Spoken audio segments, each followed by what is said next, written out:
Welcome back to the Kris Krohn Show. I am here with Dan Young. Brother man, how are you doing? Awesome, dude. Man, you are killing it in an industry right now where like a lot of people have ghosted. Like in the crypto space, I think the market has cooled off the last couple of years, a lot of sentiments, and yet you're out there still working the market, you're still making money, and I'm kind of curious how you're doing that. Well, the wind is in our favor now because the upcoming Bitcoin halving. Yeah. And the big catalyst was the ETF approvals, the 10 big major institutions launching their Bitcoin ETFs. And so now we feel like we've got large-scale adoption coming in right now. Really, but how were you doing well during the bear market? The big secret to that is just like real estate, is collecting rents on your crypto.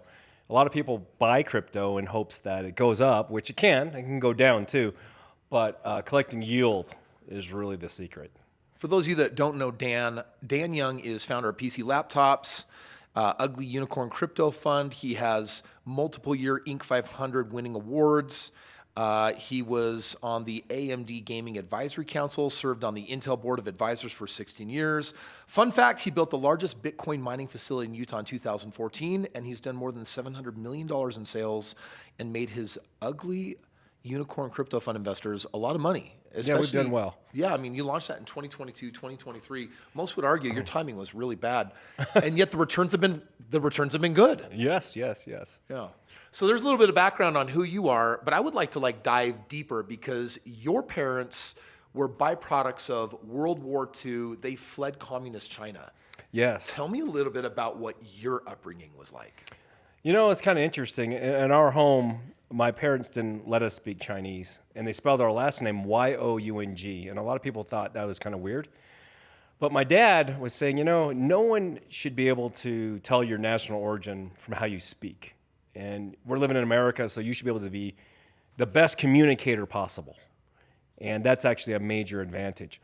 And so it was kind of interesting. In our home, we didn't speak Chinese, and all the food we ate was pretty much American food. A little bit of special treatment. That almost sounds a little anti-patriotic, and yet they're known for patriotism. Like, is that just some butt hurt coming out of an awful World War II situation? Well, no, it's more about business opportunity. My dad said. He said, really? Wherever you live, you need to be able to communicate and work with the people where you live the best. So it was really about just how to win and succeed, which is ironic because when I see your famous PC crazy laptop commercials, you're always doing something to stand out. It's harebrained, it's crazy. You've got some Thor one with the hammer going on right now, right? I mean, I've seen you do some of the wildest stuff. You've become an excellent communicator and marketer. I mean, you took your dad's advice hard. Well, the big thing is embracing American culture, right, and understanding that. And this is why you have a lot of these companies from Taiwan and China and that asking me to consult for them, because they can manufacture products and things like that, but they don't understand how to connect that with the American consumer, right? Because a completely different market than selling in Asia. Yeah. And I think that's an important skill to have. I'm guessing there's horrific stories that kind of come with your kind of heritage. Like what was your upbringing like? What kind of lore did your parents pass on to you from what that transition was like, moving from communistic China? Well, the big thing was this. So my grandfather was ambassador from China to Japan pre-war, and the government that took over wanted him to be, it's called a puppet government. They wanted him to put their propaganda out there. He refused. And because he refused, they put his brother in a prison in China, and they took all his assets away. So literally they went from having, in today's terms, hundreds of millions of dollars in assets. In fact, to give you an idea, their license plate number in China was 3 on their car, because hardly anyone had a car. They had this big, huge castle. They had 7 servants, 7 maids, 7 bulldogs. That's their lucky number. And from that to 0, to escaping the government. And that's kind of an eye-opener. And my parents talked about how anything can change on a dime with political unrest, anything like that. But the big thing is, I said, Dad, are you discouraged going from such a luxurious life to 0 and being a janitor in California for General Motors? Jeez. He said, no, because I have God, and I have my family, and I have my mind. And if you have those things, then you have an opportunity. And we have America. Wow, that's amazing. So my father,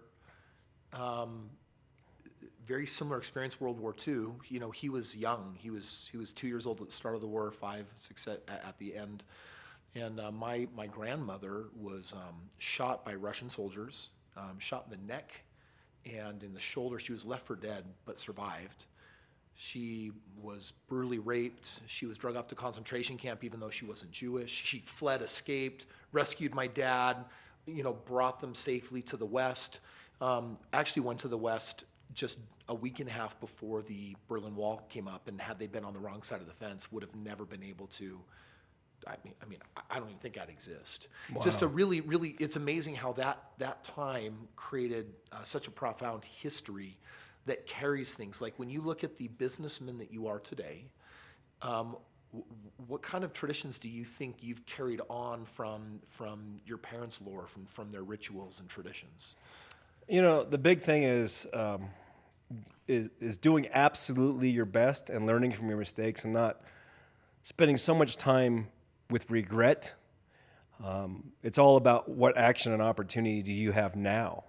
And one thing I remember my dad and my uncles telling me is, in America, you have the greatest opportunity in the world. Yeah.